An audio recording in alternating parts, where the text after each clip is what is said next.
long-standing issue in the recruitment industry about, especially the contingent market, which this is related to, about recruitment agencies working roles, and the roles will sometimes be put on hold, they'll be cancelled, the role will change. Forget the reason, the reality is that the vast majority of recruiters are filling between 20 and 30% of the roles, which means that they're working for 80 to 70% for free.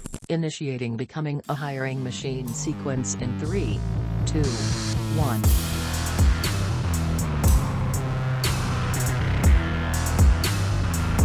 Hey everyone, it's Sam Keenly, and welcome back to Becoming a Hiring Machine. This is the show dedicated to fixing recruitment by going beyond saying what needs to change and instead teaches you how to make that change. Today, we've got a phenomenal interview ahead of us, but before we get into that, I just want to tell you a little bit about the show. Essentially, we have shows within the show here. Some days like today, we have interviews with industry leaders and others who are shaking up the space, while other days we cover things like trending topics. Stop by every Tuesday for a Tactical Tuesday episode where we go deep on how to do something that's going to help you drive better results in your day-to-day. Sometimes we open up for Q&A, and occasionally you get a mic drop episode from Matt where he shares something that he's been thinking about within the recruitment space and wants you to know. Now, as a reminder, if you like the content that we share here on the show, make sure that you subscribe for more. All right, today's interview. Recruiters need to stop working for free. Full stop. Why? Because recruiters work on average between 8 to 10 months for free. So today's guest has uncovered this data and is going to walk us through exactly how to make this happen. So who is this recruitment wonderkind? Paul Sharpe. He has over 20 years of experience within the recruitment industry. Paul's seen and experienced a lot, to say the least. So from co-founding North Star people to advising and mentoring countless individuals and organizations, we are in for a masterclass today. So pull out your pen and paper for this one. You are going to want to take notes. I can promise you that. Paul, welcome to the show. Thank you very much. I've got my pen and paper ready as well, just in case. Love it. Yeah, mental notes for ourselves as we're just doodling over here. So yeah, this was absolutely crazy when we first connected, and then even since then, when you pulled that stat, 8 to 10 months is what you're finding that recruiters are essentially working for free. So unpack that for me a little bit before we start to get into more of this. Like, how did you find that number? Well, we have a business health check that we have on our website, which we offer people to complete. It's a free check.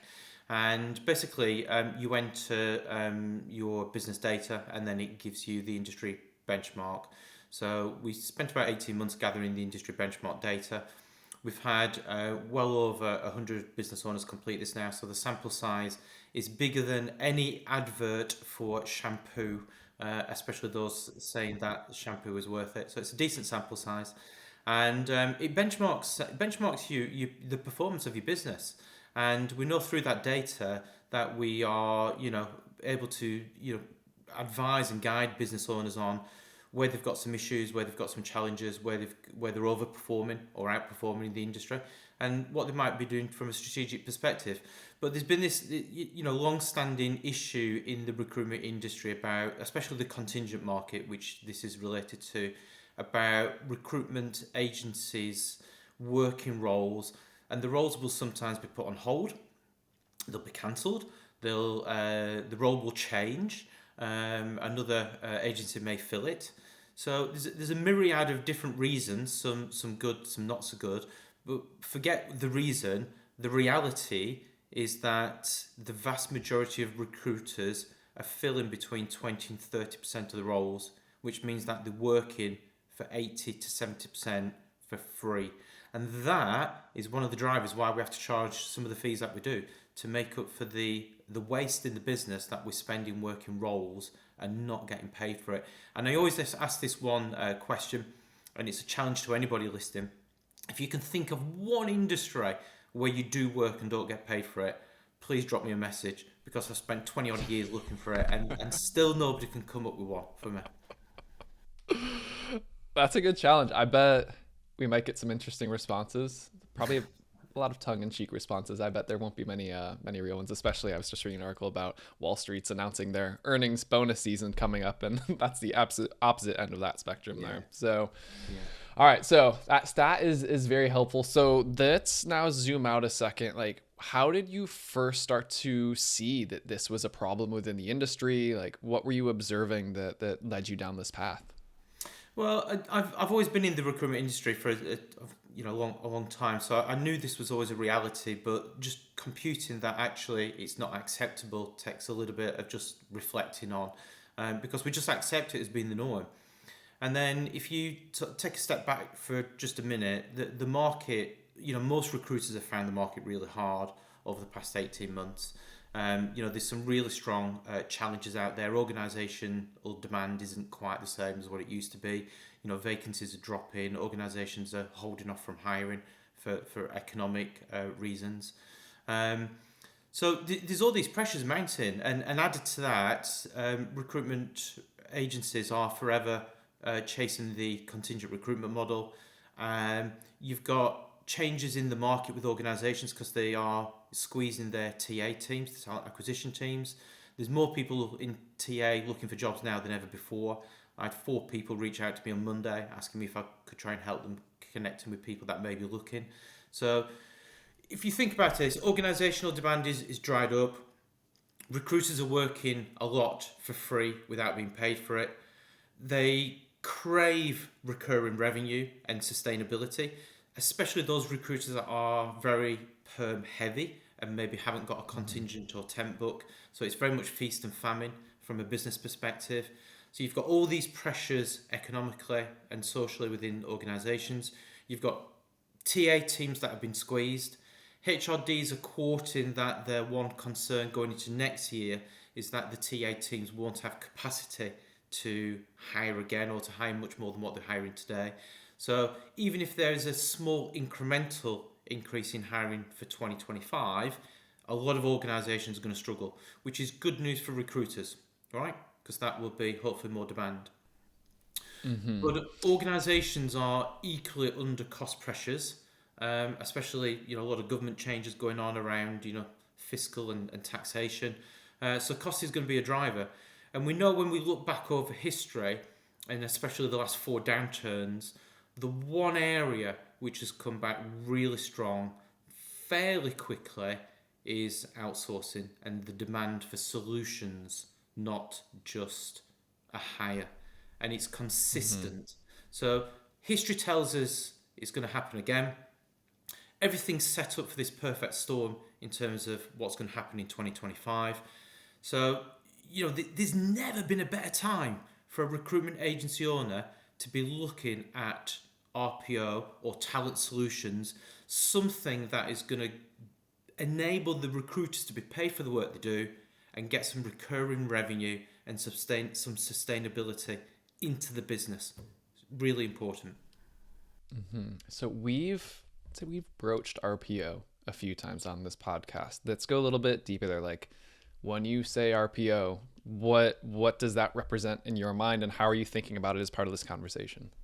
So I'm going to revert back to the staffing industry analyst definition of RPO because that's what I was brought up on. So RPO is recruitment process outsourcing.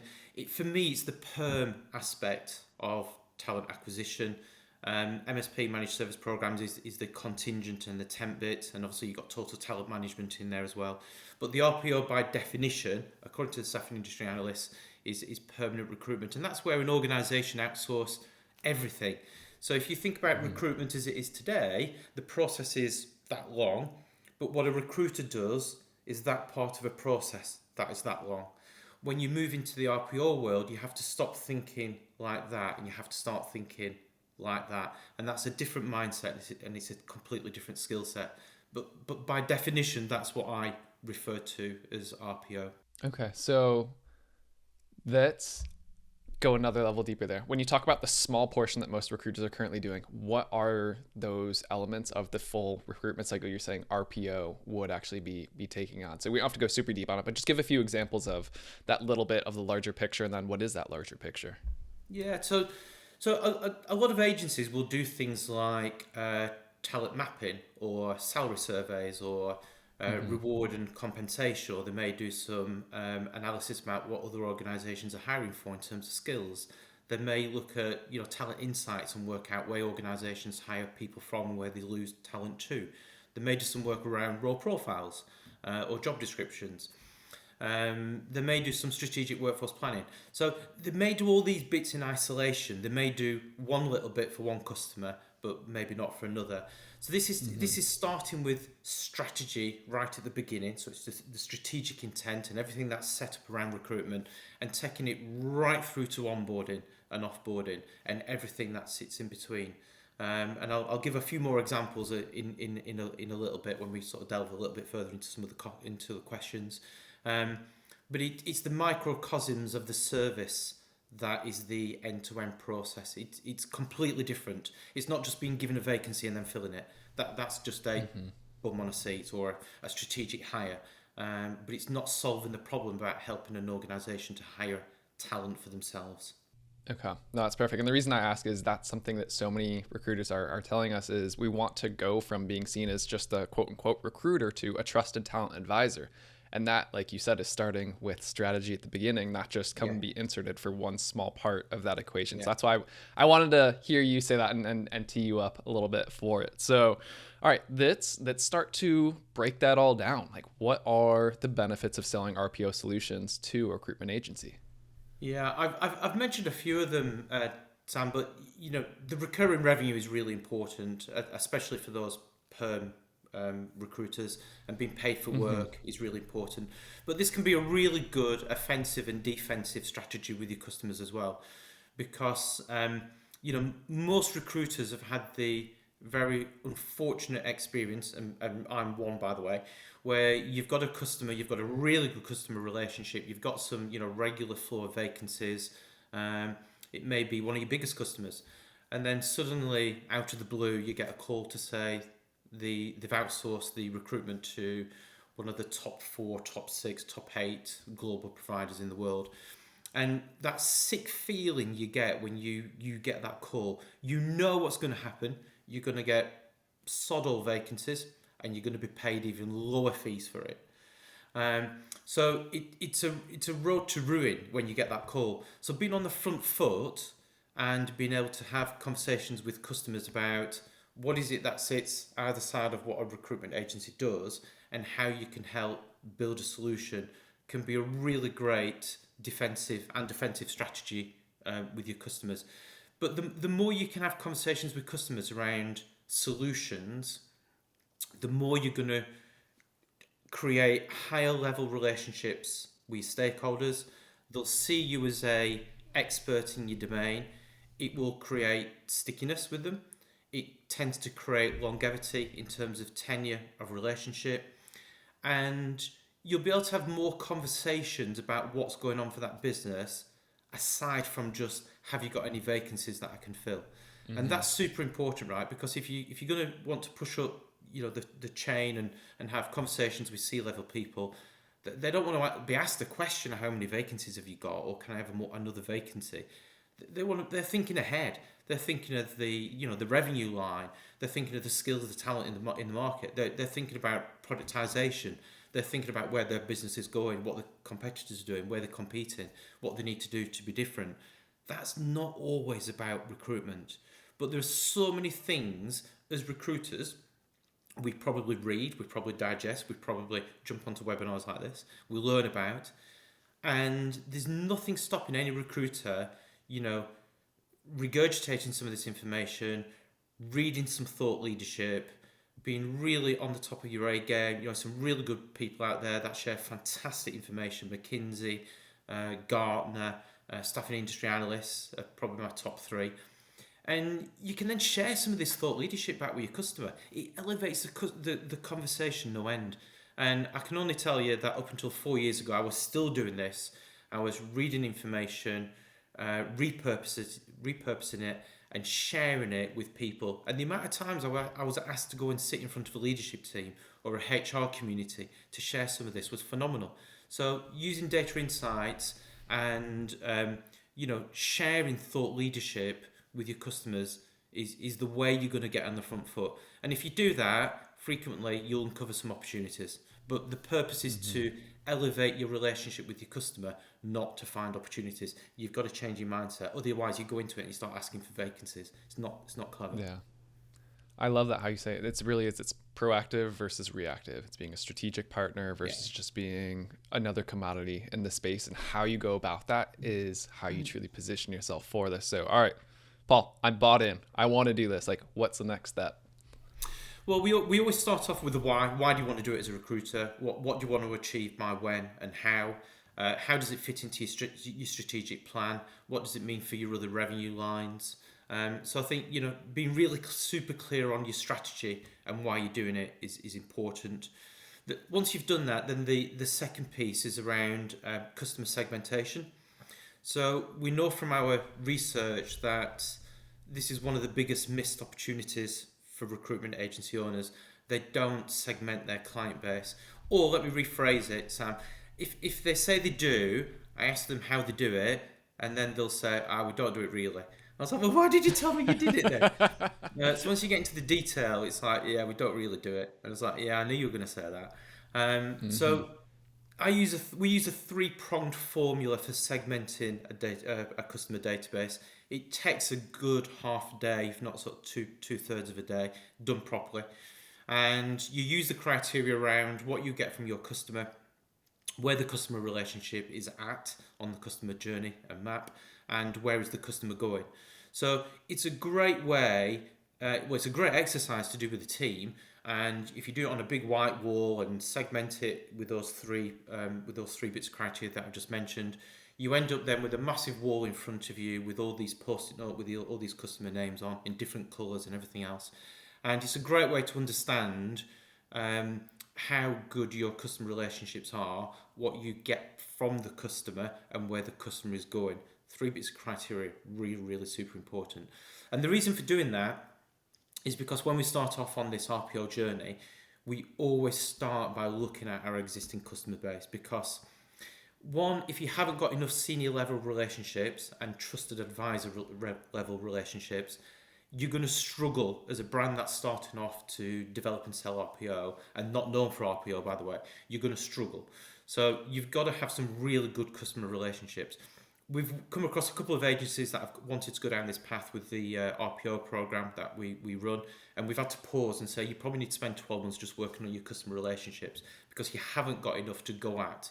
The probability of dropping something and converting it is really low if you haven't got some concentration in that upper quartile box. So super, super important. Whether you do RPO or anything or not, every agency should be segmenting the customer base every year. For sure.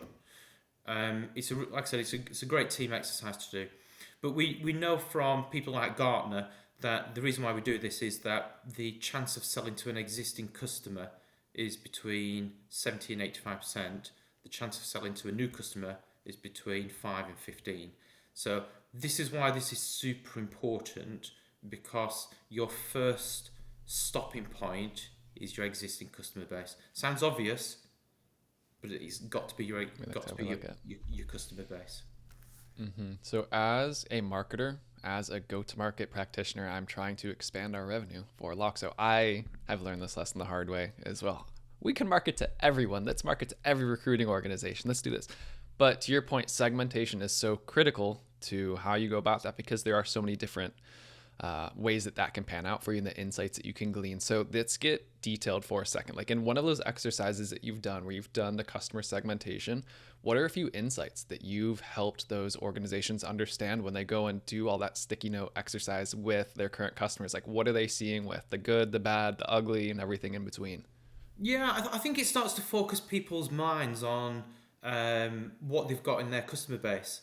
And we also go back 3 years and look at previous customers and customer retention. So I said, it's quite a complex process, but it's a great way to engage your team. I think in a lot of cases people will realise that they haven't got enough in the funnel, or they haven't got enough. They may have a lot in the middle, but they may not have a lot in that upper quartile quadrant. And so then that then generates a conversation around what do you need to do and how long is it going to take so that you've got more customers up there. It may also be that through that process you identify some customers where you need to spend more time with them because they are of a higher value, as in what you get from them, Where they're going is quite exciting because we think they're going to grow, and we've got a relatively good relationship. We know once you start getting to trust, advocacy, and loyalty type relationships, the chance of getting, if you get something wrong, you'll be let off because they trust you and they like you. If you've got an acceptance or a contact relationship, the chances are you'll get replaced as a supplier. So there's loads of reasons for doing this, and one of the other things that I'd probably just add into the conversation, again, whether you do RPO or not, it's just a great way to have some form of account management plans. And you can then, with each post-it note, you can put a little initial on there for each consultant. So that's going to take accountability for each relationship. And the last thing I'd just add is it's not just about shifting a relationship. It's about what is the smart objective that you're going to deliver over the next 12 months that you are going to be accountable, that people are going to be accountable for delivering. Recruiters are brilliant at setting objectives. They're absolutely flipping awful at setting smart objectives, and there's a massive difference between the two. A smart objective is a plan. An objective is just a wishy-washy statement that you might as well not bother writing, in my view, by the way. Yeah, I love that. I think a lot of people will agree with that. So, okay, we've done the customer segmentation. So what's next after this? So the next part of it, if people are considering building this out for their recruitment business, is to start to think about the minimal viable product. So we segment this into 5 buckets. We have the strategy, which I mentioned earlier. You've then got your attraction, you've got your sourcing, you've got your selection, and your onboarding. And we then start to break down what are the activities or the services that a customer may wish to see, or we may have done before, and the customer might have really appreciated it, and what we think a customer would really value. So we start to break everything down into those 5 buckets. I gave some examples earlier of things that may sit in the strategy bucket. On the attraction side, it may be a careers microsite. It may be doing some social content. It may be doing some job adverts. It may be doing some links to certain communities. It may be taking responsibility for more social content. It may be a plan around the EVP and driving the employee value proposition to drive direct applications. So it's trying to break it all down. And the reason why we do that is that you then end up on a wall, in effect, with it's a bit like going into a sweetie shop, and you've got all these different sweeties in there. And then what I'm going to talk about in a minute is just what you then do with that going forward. But it's about trying to build out that choice so a customer can look at it and think, that is fantastic. How do I start and how do I get access to those? Mm-hmm. But it focuses the mind, because when you start to break it down, you'll realise that a lot of agency recruiters do things like this. So they do elements of RPO. They just don't do all of it. They don't always think about things they could do or should do, and they don't wrap it up as a service. So we frequently get, through that exercise, people say, oh, we've done that before, or, oh, I did that for XY company down the road not too long ago. And it's just trying to get your mindset into that space of what does the customer need and what would the customer really value. And then once you've done that, you've built out your minimal viable product offering, which is super, super important. Mm-hmm. So my head goes to, with some of this, almost taking a level of self-awareness or organization awareness. And as you're mapping out those 5 buckets and some of the sub-bucket examples that you shared, would you ever rate yourself and say, like, we have like binary 1, have we done this before? Yes or no, but also scale of 1 to 5. How well can we do this? And look at your current state to understand if we want to go into this RPO, we're doing great with this. We're good, but over here, we're at a 1 out of 5. We really need to think about, how do we want to approach this? Do we have the resourcing available? Is this part of that exercise as well? Yeah, a little bit. What we tend to do is dive into where they've done it, where they've got a case study, where they've got a story to tell, and how strong the evidence is. So if people are coming up with something and they did it in 1974, then we're probably likely to say that's not going to go on your minimal viable product unless you can refresh it and change it and bring it up to date. So yeah, through that process we would prod and poke and challenge. One of my pet hates is just on case studies, and people would bring a case study out from like 5-10 years ago, and it drives me absolutely insane. So it is one of my number one pet hates. Just as an aside, I ran a global recruitment process for an RPO provider last year for a global engineering company, and when I wrote the RFP that went out to some of the world's biggest RPO providers, I put it in bold. If you give me a case study that's more than 2 years old and I find out, you're going to get seriously marked down through the process. Honest to God, it drives me absolutely insane. Did they read that? Did you get any case studies that I were older got than? quite a few comments about it that they'd not read anything that was as strong before. And I said, it's not strong, it's an instruction.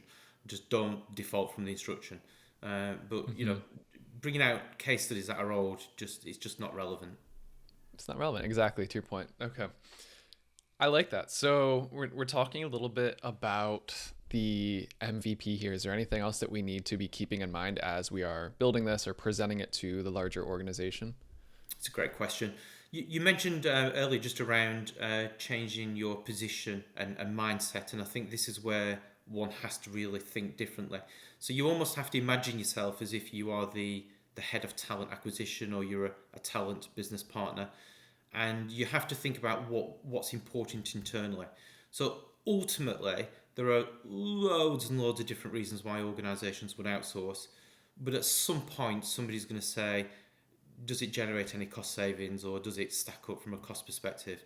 So there has to be some financial business case there, and the only way that you can usually do that is by driving direct hires and creating a talent pool for the customer.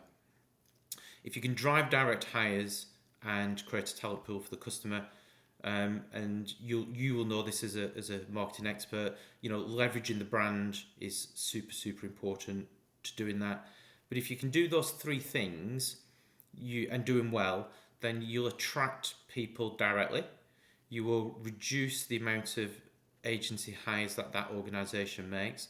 That might sound a bit daft, by the way, but that's super important, because it's a big chunk of the business case is driving down agency hires, and it's all about trying to help the customer be as sustainable as what you possibly can, to a point where they may not need you in 3 years.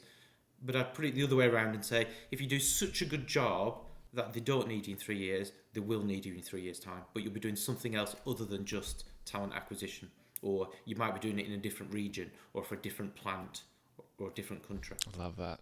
Okay. So we've got our MVP made. We've got everything outlined. How are you validating this with the market? Like, how do you know if you've got it right, or if you need to go back to the drawing board? So I love this bit. So we use a process called Kano analysis. Kano is a Japanese gentleman who is a really high-end professional expert in the Net Promoter Score, launching a product space, Six Sigma guy. And he developed this methodology called Kano analysis.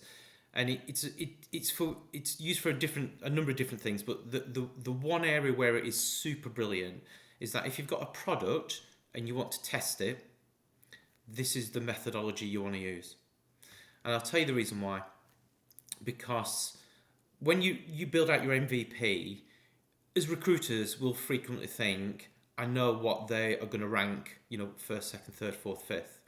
I still do it today, by the way. And then you put it in front of a customer and you ask them what they need. If you just said, what do you want? They'll say all of it. But you then ask them a functional and dysfunctional question. So, if I took that away, how would you feel? If I included it, how would you feel? And it's a great way. You use a scoring mechanism and you end up with a really thorough, in-depth feedback on your product offering. Two other parts that I'll just sort of say. If you reach out to your customers, so bearing in mind we've segmented it all and everything else on the wall, and then you reach out to 20, 30 customers, and you say to those 20, 30 people who are senior stakeholders, we are thinking of building a product out for the future. You're somebody who we value, recognise as the thought leader, got loads of experience and opinions and views. We'd really value it if we could come out and spend 45, 50 minutes of your time sharing this product offering with you, but more importantly, to get your feedback, because it's going to shape the future of our business going forward. How many people, if you receive that message via LinkedIn or an email, would say no to that? I do loads of these. People frequently reach out to me and say, Paul, can I just run this product past you? And one, it's a bit flattering. And secondly, we normally, the good human beings will frequently say, yeah, I'll help you with that. Just this morning, this has just happened to me. So I'm working with a business agency owner at the moment. She's just started with the team doing the Kano analysis. She rang me this morning and said, Paul, can you help me work out the pricing, which wasn't planned for the short term, by the way. And I said, why do you need that? Why do you need that information? She said, because we've done the Kano analysis with the customer. She's so thrilled at being asked and invited to participate and give her feedback and opinion. She said she's never ever in her entire life been asked to influence and give a value and an opinion on a new product. And she's now saying, if you do it, do you think you can build a business case to help me outsource it to you as a provider? So, one, from a relationship perspective, they've just elevated that relationship straight away. The customer's feeling really good. We're feeling good because we've got some really good feedback on the product offering, and we've suddenly uncovered a potential business opportunity through doing it. Now, again, I never encourage people to go through the Kano analysis thinking they're going to find a product offering, but our experience tells us if you do this, you will find one or two or three. That's so interesting. And when you look to human psychology, you think they're not being sold to. They're investing in this. They want it to be successful because they're giving their feedback and what they think will work. So then they're like, okay, I just gave you this advice, or here's my recommendation. I think this will work. Like, I wish more organizations that we worked with would do this. And now I'm telling you to do it. You're going to do it. You're making it a no-brainer for them to want to use you. I love that. That's so smart. This is one of the questions we ask in our full-blown audit, is just, when in the last 12 months, how often in the last 12 months have you taken a product to a customer and asked them for the feedback? And, you're looking at single digits in terms of the amount of agencies that have done that. I guess you could probably say, in the last 3 years, how often have you done it? And it still wouldn't say, it's still with the same number. So, getting in front of your customer and asking them for this feedback is really important. We don't innovate enough sometimes in the industry. We just stay doing the same. And, even if you're just tweaking your product offering, even if you're just doing something around, retained search, or, just something slightly different for contingent recruitment, breaking your service offering down and running it through a proper process and testing it in the market with your customers will give you so much feedback, but you might just find one or two opportunities through doing it. I love that. And this is something our marketing teams runs with all the time. There's times when you need to do things a little bit better than it's been done before, but there's other times when you need to just break it down and say, we need to do something different, fundamentally different. Better isn't going to do it anymore. And this is one of those examples where it shows how that pans out. So, okay.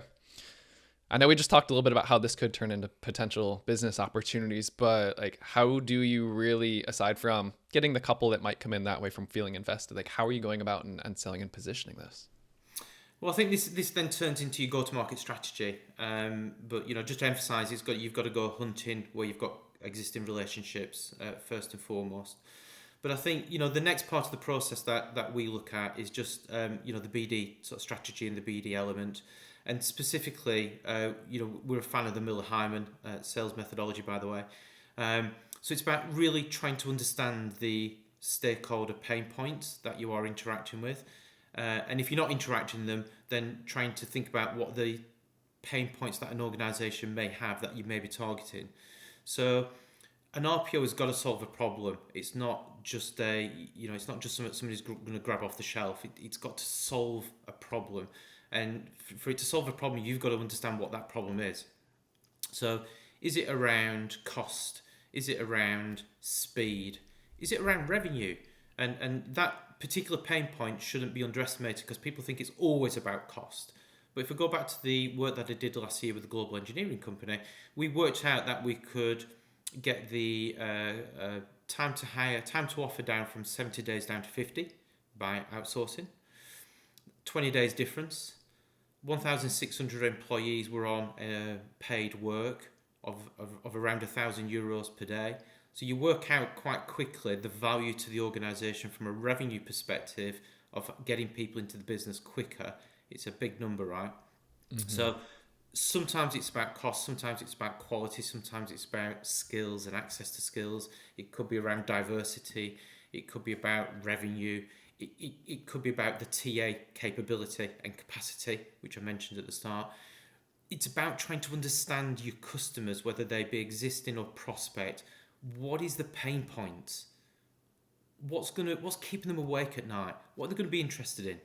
And then you can start to build out your go-to-market strategy based around, whether it be content, thought leadership, podcasts, messaging, speaking at events. It's then aligning your go-to-market strategy around your customer pain points. It's not about trying to sell something without understanding what it is that you're trying to solve. Otherwise, you're then just going back into sales. We'd be talking about consultative sales forever and a day. Again, that's another thing that drives me mad, because we're just rubbish at doing it as recruiters, in general, by the way. So moving into that consultative bit and trying to fix the problem, again, really important. And that's building the trust. So, okay. I already have a half-page of notes. I love this. This is, as I said, masterclass, true masterclass. The hardest part, and this is something that we work with just in helping recruiting organizations go from a traditional ATS to a talent intelligence platform, and something that you're coming up against it is change. Oftentimes, that is the biggest thing that you're coming up against. It's not an incumbent. It's not something else.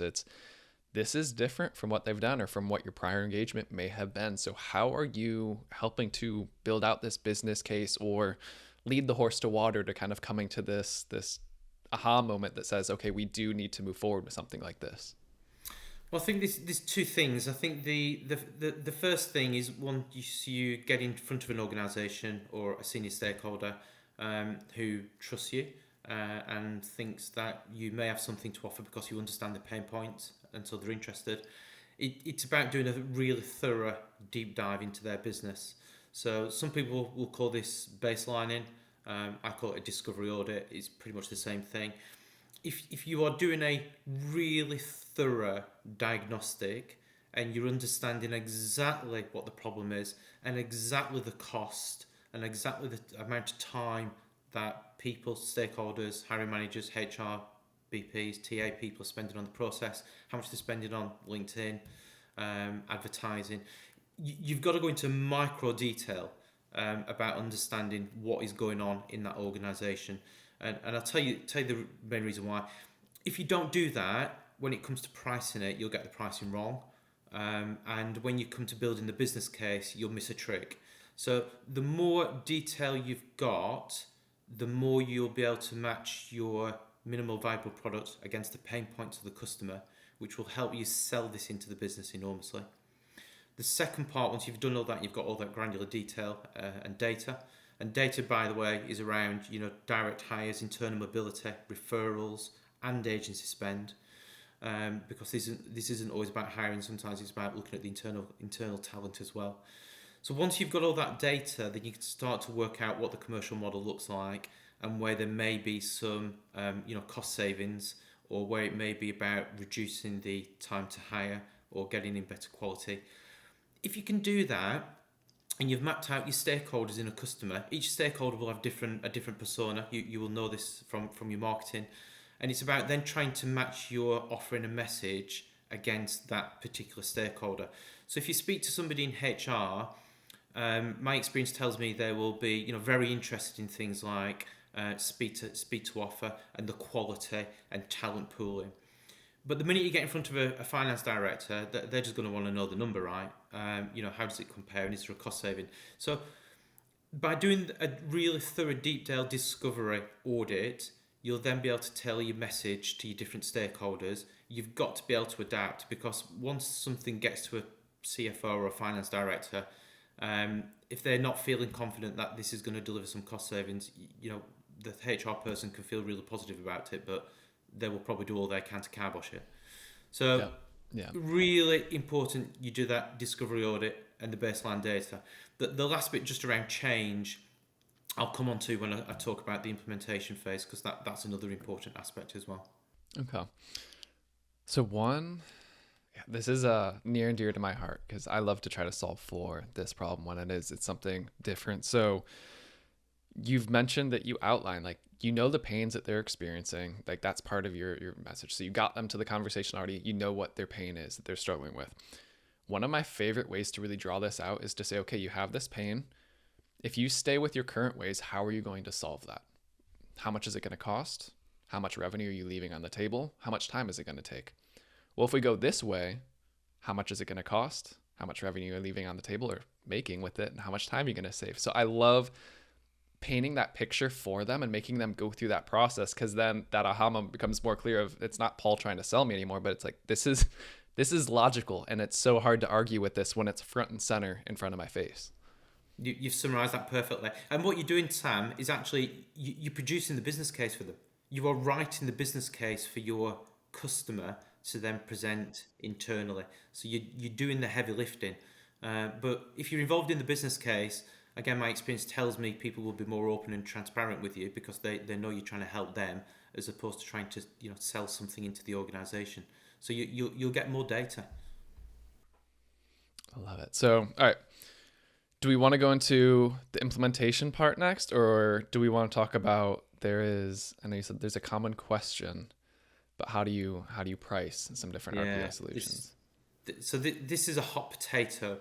So when a recruiter, and I'm talking generic here a little bit because some people are doing things differently, but I would say 80-90% of recruiters will say to me, they'll pick up the phone and say, Paul, I've got an RPO opportunity, and I'll say okay.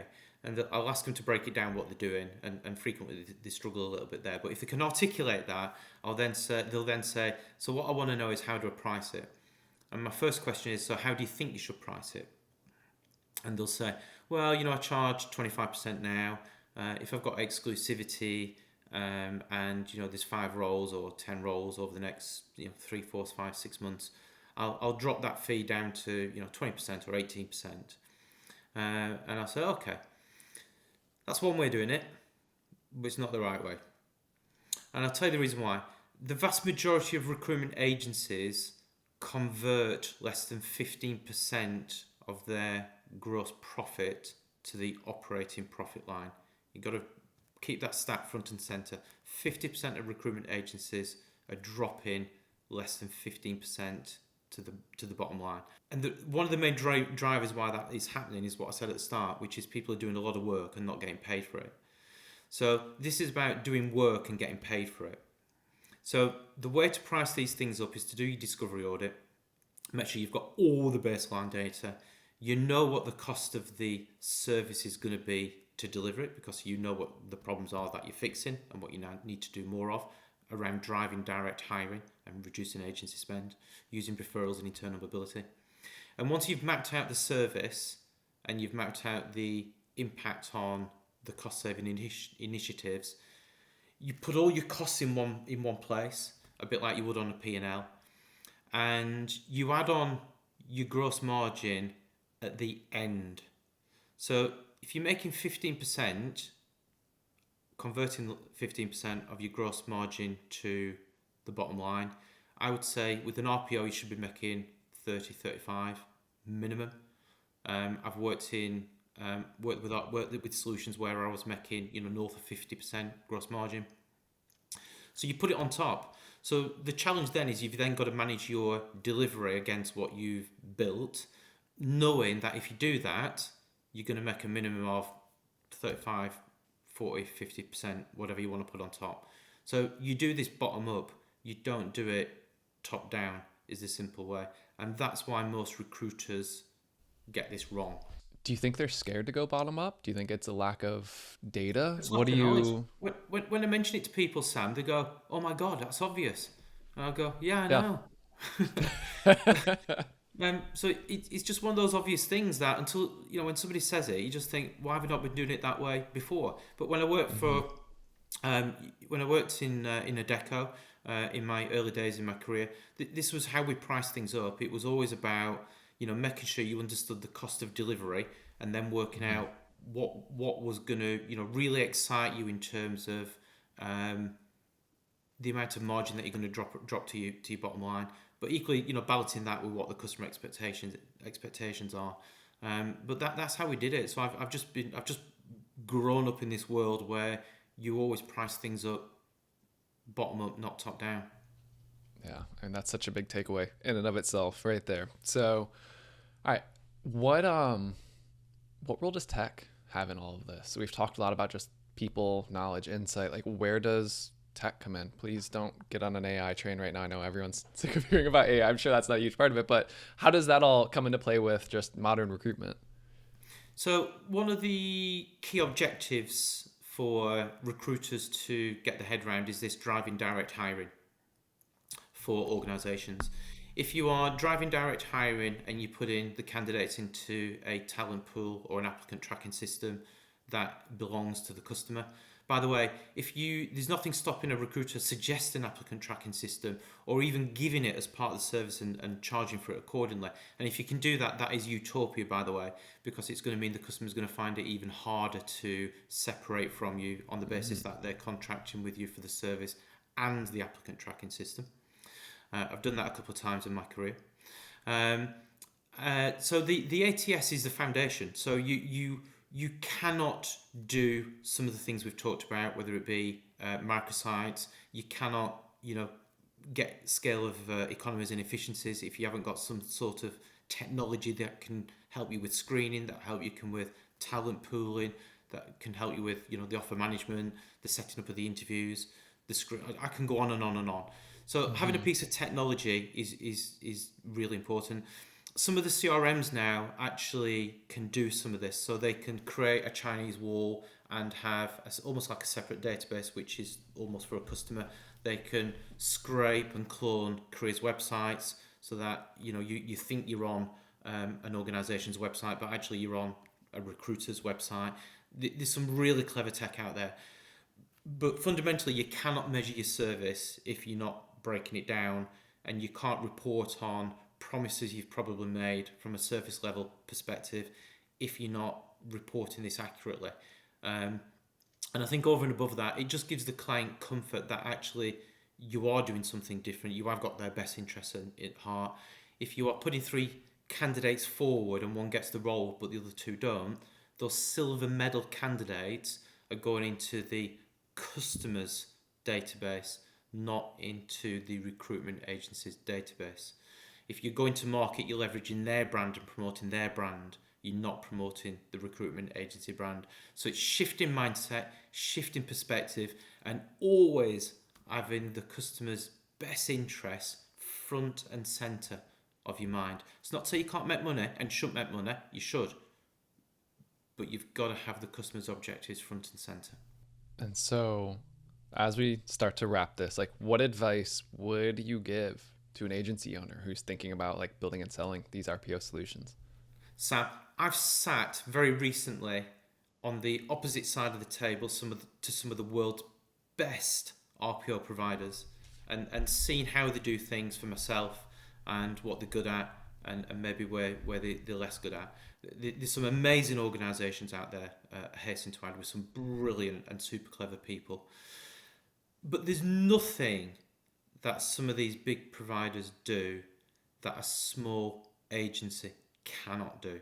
And I can prove it because we've worked with recruitment companies that have got 7 heads and we've worked with recruitment agencies that have got 130 heads. The process is the same. Everything we do is the same methodology, but there is not one thing that a recruitment agency can't do in a small agency that a bigger agency can't do. And if anybody doubts it, they can go on the YouTube channel, on the North Star YouTube channel. And I did a LinkedIn Live event with a lady called Katie Meller. She's a business owner with 7 people. She talks about having imposter syndrome on steroids because she didn't think she could do it. And she's done it now, and she's the other side of the fence, and she's got recurring revenue in there. She's got higher level relationships. A team are doing more interesting work. She's having more interesting conversations. It's transformed a business. So, that's evidence on there that it can happen.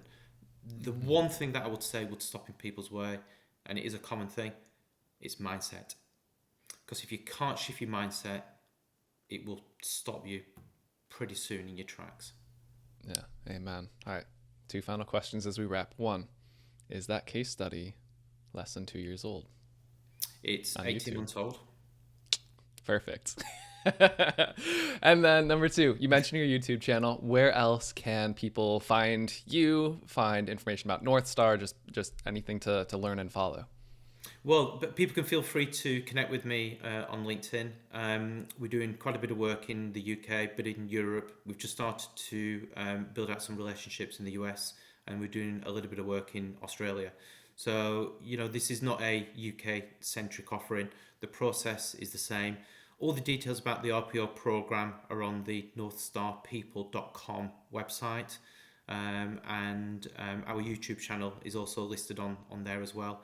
But the program's detailed on the website. So if anybody's got any questions about how the program works, I'm not a trainer, by the way.